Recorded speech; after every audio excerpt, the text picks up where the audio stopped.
बेटा English channel पर आपका स्वागत है। जैसा कि आप जानते हैं कि इस समय हम ग्रामर का बहुत ही महत्वपूर्ण चैप्टर क्वेश्चन टैग्स के विषय में आपको बता रहे हैं। और क्वेश्चन टैग्स में अब हम जो चर्चा कर रहे हैं, how to select the subject of question tags. Question tags के सब्जेक्ट का चयन कैसे करें। और इसमें हमने अब तक आपको 6 रूल बताए हैं, 6 रूल, जिस आधार पे आप उसके सब्जेक्ट का चुनाव कर सकते हैं। आज 7वां रूल लेंगे, ये लास्ट रूल है इसका। इसके बाद एक वीडियो और भी हम डालेंगे शॉर्ट आंसर्स की। क्वेश्चन टैग्स के बाद शॉर्ट आंसर्स होते हैं, वो हम आपको बताएंगे कैसे होगा नेक्स्ट वीडियो में। तो आइए इसको प्रारंभ करते हैं। रूल नंबर 7, यदि किसी सेंटेंस के सब्जेक्ट के रूप में all of us, oblique you, oblique them, oblique से मतलब ऑल ऑफ अस या ऑल ऑफ यू या all of them, all of सब में लगेगा, यू में भी देम में भी,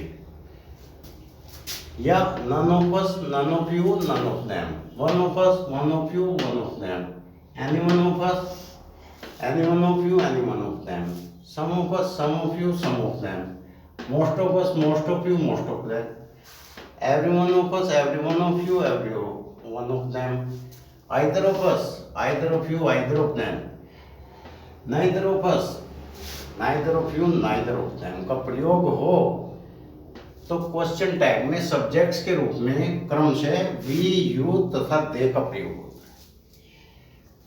अस जहाँ है उसके लिए वी, यू के लिए यू और देम के लिए दे।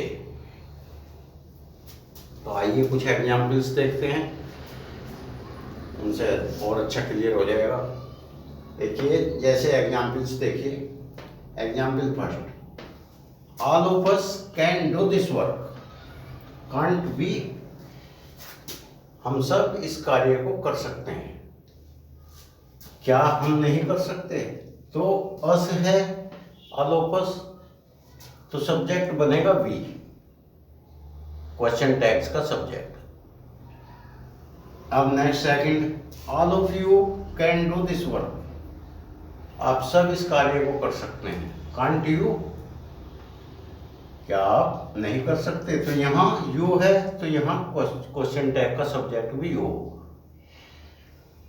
Next, all of them can do this work, वे सब इस कार्य को कर सकते हैं, कांट दे, क्या वे नहीं कर सकते। अगर देम है, ऑल ऑफ देम, तो इसका सब्जेक्ट दे हो क्वेश्चन टैग में।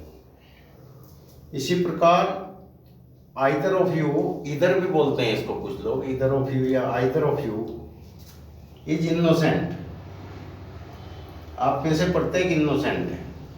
आरंट यू, क्या आप नहीं है, तो इसका यू बना क्योंकि यहाँ यू है, वर्ब भी उसी के अकॉर्डिंग आई, आरंट, यू के अकॉर्डिंग, यू के साथ आर लगाते हैं तो aren't. Next, neither of us या neither of us was laborious, हम में से कोई भी परिश्रमी नहीं था, मेहनती नहीं था। वर्ब भी, क्या हम थे, यहाँ अस है तो वी आया इसका सब्जेक्ट। इसी प्रकार नन ऑफ देम, उनमें से कोई भी नहीं या किसी ने भी नहीं, उनमें से किसी ने भी हैज सीन द ताज, किसी ने भी सीन नहीं देखी, ताज नहीं देखा है।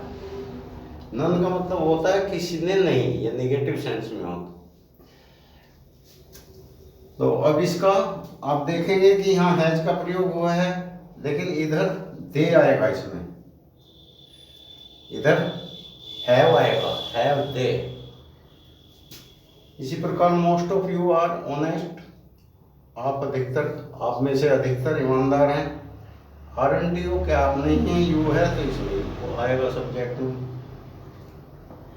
Most of them don't know this, उनमें से बहुत से इस बात को नहीं जानते हैं। डू दे, क्या वे जानते हैं, तो यहाँ दे का प्रयोग हुआ देम ही अगर इसमें। तो some of us are intelligent, aren't we, हम में से कुछ इंटेलिजेंट हैं, बुद्धिमान हैं।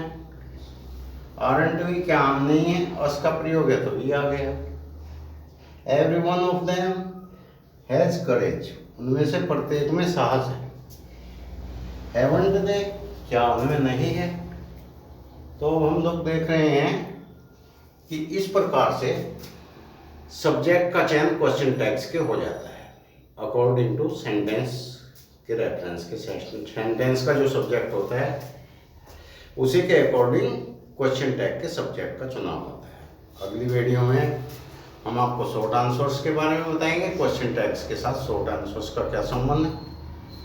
बस आज इतना ही। आशा है कि आपको हमारे इस चैप्टर से लाभ हुआ होगा और आपका आशीर्वाद हमें मिलता रहेगा। आप स्वयं भी और आप अपने अन्य साथियों को भी हमारे चैनल को सब्सक्राइब करने के लिए रिकमेंड करेंगे। धन्यवाद।